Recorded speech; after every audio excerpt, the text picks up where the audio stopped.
अकबर, अल्लाह Akbar,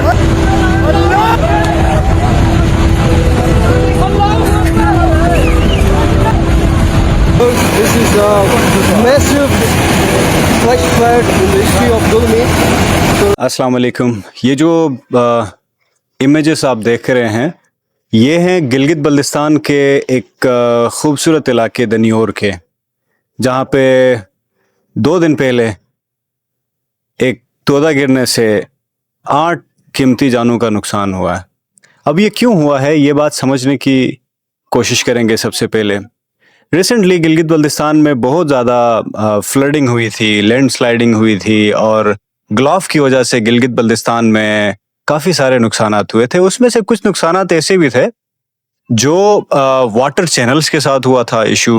water channel सारे ख़राब हुए थे जो विलेजेस को पानी मुहैया करते हैं, जिसको नदी कहा जाता है। छोटी छोटी नदियाँ निकाली जाती हैं दरियाओं से। गिलगित बल्तिस्तान में प्रोसेस ये एग्रीकल्चर का कि छोटी छोटी नदियाँ निकाली जाती हैं दरियाओं से। बहुत ज़्यादा दरिया हैं, मुख्तलिफ नाले हैं, वहाँ से छोटी छोटी नदियाँ निकाली जाती हैं, चैनल्स निकाले जाते हैं।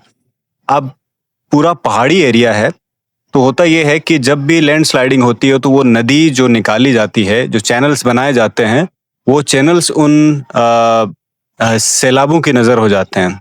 वो जो सैलाब होता है उसकी वजह से नदी ख़राब हो जाती है। तो होता यह है गिलगित बल्तिस्तान में 2 किस्म के एरियाज़ हैं। एक बहुत ही बैकवर्ड विलेजेस हैं, ठीक है। उन विलेजेस में ये होता है कि वहाँ के जो लोग हैं वो अपनी मदद आप के तहत वो चैनल्स खुद ठीक कर लेते हैं। वहाँ तक गवर्नमेंट की एक्सेस भी बहुत कम है। I have been a part of that working channels, जहाँ पे लोग काम करते हैं और उन्होंने खुद बनाया। इस तरह के बहुत सारे चैनल्स, बहुत ज़्यादा एग्जांपल्स मेरे 2 विलेजेस हैं, उन दोनों विलेजेस में इस तरह की एग्जांपल्स हैं जहाँ पे मुख्तलिफ दरियाओं से चैनल्स निकाले जाते हैं, पहाड़ों के बीच में से चैनल्स गुजारे जाते हैं और उसको ले जाके एग्रीकल्चरल लैंड तक वो पानी पहुंचाया जाता है, नदी के जरिए या चैनल के जरिए, आप कुछ भी कहें। अच्छा, अब इस तरह के एरियाज ऐसे होते हैं जहाँ पे गवर्नमेंट की एक्सेस भी बहुत कम होती है, या होती भी है तो गवर्नमेंट वहाँ पे बहुत ज़्यादा इफेक्टिव नहीं होती है।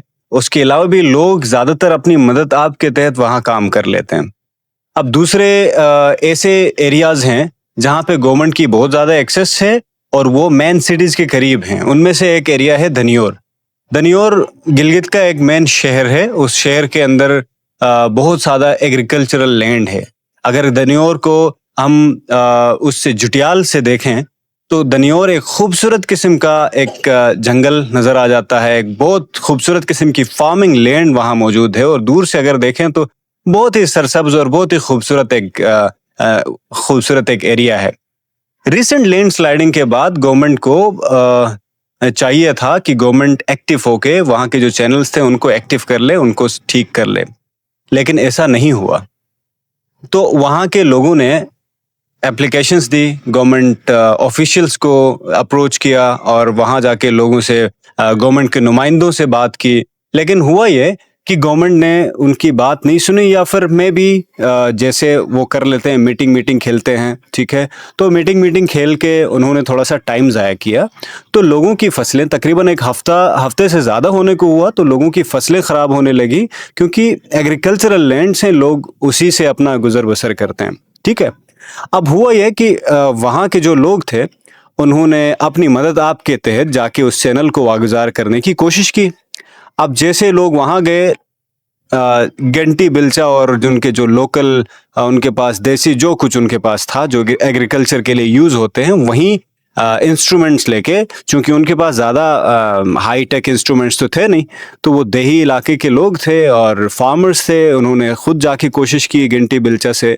तो जब वो नीचे चैनल में काम कर रहे थे तो डेफिनेटली वल्नरेबल एरिया था, तो प्रिकॉशनरी मेजर्स भी इतने ज़्यादा नहीं हो सके उनसे, तो ऊपर से पहाड़ी तोदा गिरा। बहुत सारे लोग, 25-30 लोग काम कर रहे थे, उनमें से बहुत सारे लोग दब गए और उनमें से 8 लोग, कुछ रिपोर्ट्स के मुताबिक 7 लोगों की जान चली गई उसके अंदर, इस अलमनाक हादसे के अंदर।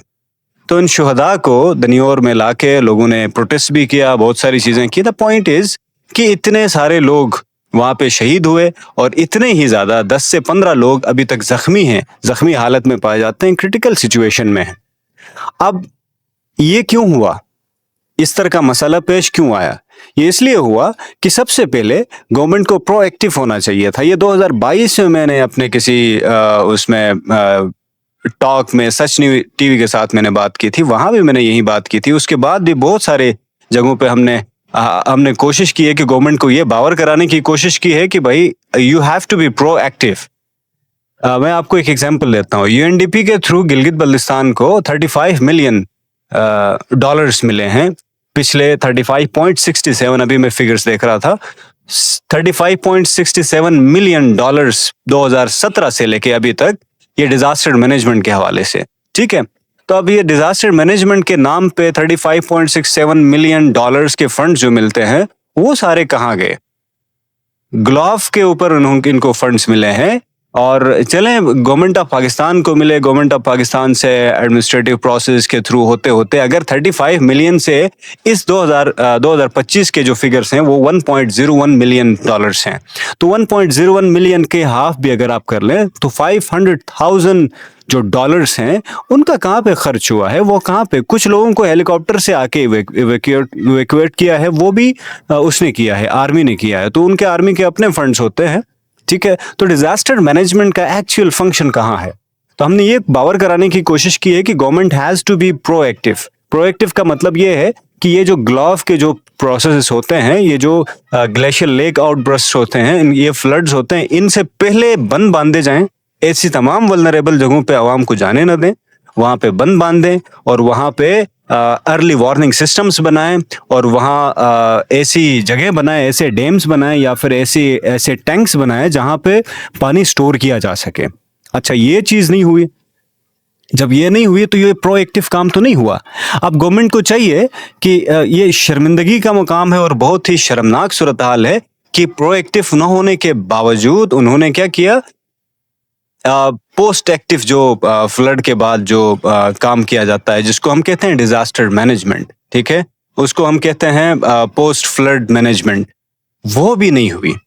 10-20 दिनों तक वहाँ की जो गवर्नमेंट, जो लोकल अवाम है, जो एग्रीकल्चर फार्मिंग लैंड्स हैं, वो फसलें तबाह हो रही थी, उनको पीने का पानी नहीं मिल रहा था, लोग टैंकर्स से लाके पानी पी रहे थे। ऐसी जगह से जो जगह पूरे पाकिस्तान को पानी फराम करती है, उस जगह वहाँ के लोगों को टैंकर्स में पानी लाके पीना पड़ रहा है, साफ पानी के मोहताज हो गए वो। तो उन्होंने अपनी मदद आप के तहत उन्होंने कोशिश की, विलेज कमेटी ने, फार्मर्स की कमेटी ने, उन्होंने जाके खुद करने की कोशिश की। तो इसके नतीजे में 7 कीमती जानों का जिया हुआ। अब इसका जिम्मेदार कौन? अब कल तक, 2 दिन पहले तक मैं न्यूज़ देख रहा था कि लोकल जो डिजास्टर मैनेजमेंट के जो कारंदे हैं या फिर हुकूमती अमायदीन जो हैं, हुकूमत के जो मैनेजमेंट के जो लोग हैं, वो उनकी ऑफिस से तस्वीरें आ रही थी कि वो फ्लड मैनेजमेंट के ऊपर मीटिंग्स कर रही हैं। भाई, आप मीटिंग्स खेलते रहोगे तो आपका काम कौन करेगा? इसी तरह ग्लोफ के ऊपर बहुत सारे फंड्स मिले थे, उन फंड्स की इम्प्लीमेंटेशन का कहीं पे कोई नामो निशान नहीं है।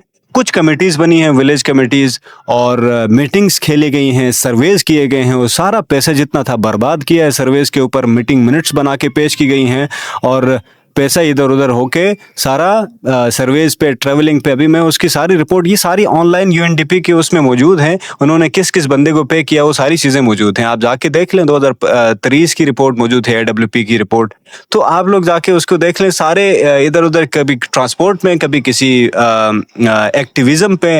एक्टिविज्म से क्या होना है, अवेयरनेस से क्या होना है? लोग अवेयर हैं, लोगों को अपने मसाइल का पता है। आपने क्या करना है, you have to be proactive, आपने बंद बांधने हैं, अर्ली वार्निंग सिस्टम्स बनाने हैं, और उसके अलावा उन सारे एरियाज को जहां पे जो फ्लड के लिए, ग्लोफ के लिए एक्टिव हैं, या फिर वो अर्थक्वेक के लिए एक्टिव हैं, या फिर अर्थक्वेक का एपिसेंटर है, या फिर पोटेंशियल लावा एरिया है, या फिर कोई भी डिजास्टर रिस्क एरिया है, तो उस एरिया को आपने बैन करना है, ना कि उधर जाके आपने होटल्स खोलने। ठीक है, और उसके अलावा climate change is an imminent threat, जो कि अभी हमारे पास, अभी हमारी जो पूरी दुनिया है, पूरी दुनिया इसके लपेट में आई हुई है। तो गिलगित बल्तिस्तान तो एक ऐसा एरिया है, पहाड़ी एरिया है, इसकी तो गलती नहीं है। यहाँ पे इन लोगों ने क्लाइमेट चेंज के ऊपर कोई वो तो नहीं किया, इन्होंने एड तो नहीं किया क्लाइमेट चेंज के ऊपर, लेकिन ये झेल रहे हैं उस चीज को, ये झेल रहे हैं क्लाइमेट चेंज को, और ये क्लाइमेट चेंज के इश्यूज को झेल रहे हैं।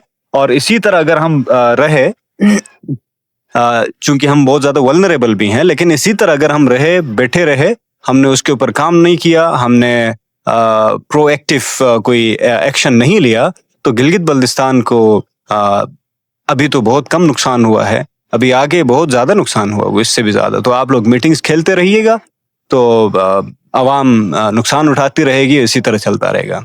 तो अगले जो इलेक्शंस भी करीब आ रहे हैं, तो मेरी आवाम से ये इल्तिजा है कि आप सोच समझ के, ये अपने ज़ात पात पे, किसी को सैयद के नाम पे, किसी को शीन, किसी को यशकिन, शिया, सुन्नी, इसके नाम पे आप लोग वो ना दें, वोट ना दें, ठीक है। और आप लोग ज़रा सोच के, जो अवामी नुमाइंदा है, जो काम करना चाहता है, जो काम करना जानता है, नौजवान क़यादत जो है, या फिर जिसको आपने पहले टेस्ट किया है, जो अच्छा काम करता है, ऐसे किसी बंदे को सामने ले आएँ। सियासत किसी की मिरास नहीं है, तो ये बाप सियासत में था तो बेटे को भी सियासत में आने की कोई ज़रूरत नहीं है। आपको यू हैव टू ऐसे बंदे को आपने चूज़ करना है जो बंदा काम करे और आवाम के बीच में रहे और आवाम के हक़ की बात करे और गिलगित बल्तिस्तान की ज़मीन की बात कर ले, गिलगित बल्तिस्तान के मसाइल की बात करे, वहाँ के पावर इश्यूज़ की बात करे, वहाँ के ये जो लावारिसों की तरह बेचारों की जाने जा रही हैं, इन लोगों के ऊपर बात करें, इन लोगों के लिए कोई तरतीब करे, कोई प्रोएक्टिव पॉलिसी बनाने वाला बंदा हो, ऐसे किसी बंदे को आप सेलेक्ट कर लें, तो तभी जाके आपका भला होगा। तो thank you so much for listening. अल्लाह हाफिज़।